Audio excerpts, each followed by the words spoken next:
So we want the equation for this tangent graph. All right, the first thing I like to look for the tangent graph is the midline, because the midline is based upon the initial value. What do I mean by the initial value is the value at 0. So what I do is I look for where does the graph at 0. It's right here.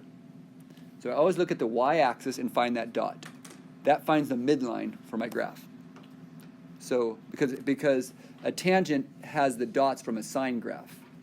Anyways, but because it's related to sine, the y-intercept is the middle or midline of your graph all the time. So let's draw our midline in. So there we go. There is my midline.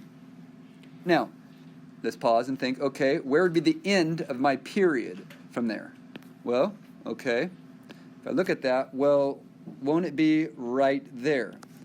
Because the period starts and ends at the same place, and then you see it repeat. So if it goes like this, and then it repeats, that right there is the end of your period. So that right there is your period. Then we look between our asymptote and our first dot and find the middle of that. And then from that middle, we go up and down until we hit the graph, which is right here. In the middle of the asymptote and the value on the other side, we go up until we hit the graph, and that's our other dot. And if you look at this, can't you see a sine graph right there? Which that's what we're looking for. Those dots right there help us see our midline, our vertical stretch. It's not an amplitude. I said that wrong. And our period. So let's write out our midline, vertical stretch, and period. Our midline for this one is y equals 0, that blue line. Our vertical stretch, not our amplitude, is, whoa, let's see. How far down did we go and up? Well, that's 1. Isn't that half? Aren't we going a half of a vertical stretch? And if you notice about tangent, it's going upside down. So this also has a flip action. It's upside down. So there's going to be a negative a value coming up. And then our period, well, our period is right here. So our period is right there, so it's pi over 2. So now we want to make an equation. But before we do the equation, our equation doesn't want the period. Our equation wants our b value. So let's first find our b value, and then from our b value, you can make our equation. So our b value. Okay, our b value is going to be pi divided by our period. B is always pi divided by period, which that would be pi times the reciprocal.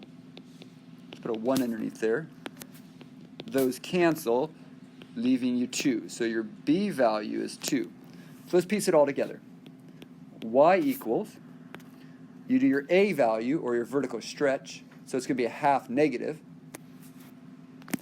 All right, so that's going to be a negative 1/2.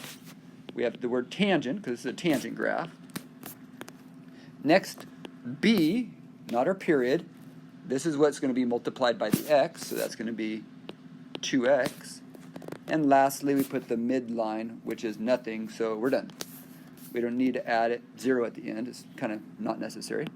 And this would be the equation for this graph. I want to write the equation for this graph. You hopefully notice it's a tangent again. I always start at the y-intercept. First thing I want to do is find the y-intercept, which is right there. And then I go across. That right there is my midline. And then as I go across, this right here is your period distance. So with that said, that is your period. And then we go halfway between your initial dot right here and your asymptote, and you go up until you hit the graph. Then halfway between your dot right here and the asymptote, you go down and you hit your graph. And this distance right here is 2. which is your vertical stretch. So let's piece it all together. Our midline is going to be y equals -1. Our vertical stretch is going to be the 2. That's how high you went here. There is no flip. It's going up. That's normal for tangent. Our period is pi because it starts and ends and then repeats.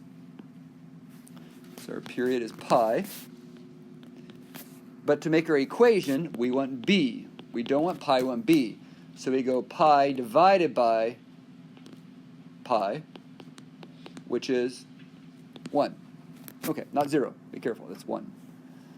All right, so let's make the equation. Y equals, we start with the vertical stretch, or the a value, which is 2. We have tangent. Next, we take, I'm gonna use theta this time. You can use theta or x, and that's it. Do I need a, okay, you can put the 1 if you want. If you want to put 1 theta, go for it. It's not necessary. And then we put our midline of -1. That right there is our equation. Again, you can use theta or x. You don't need that 1. It's not necessary. You could even put f of x in the front if you want, or f of theta would be this one, f of theta.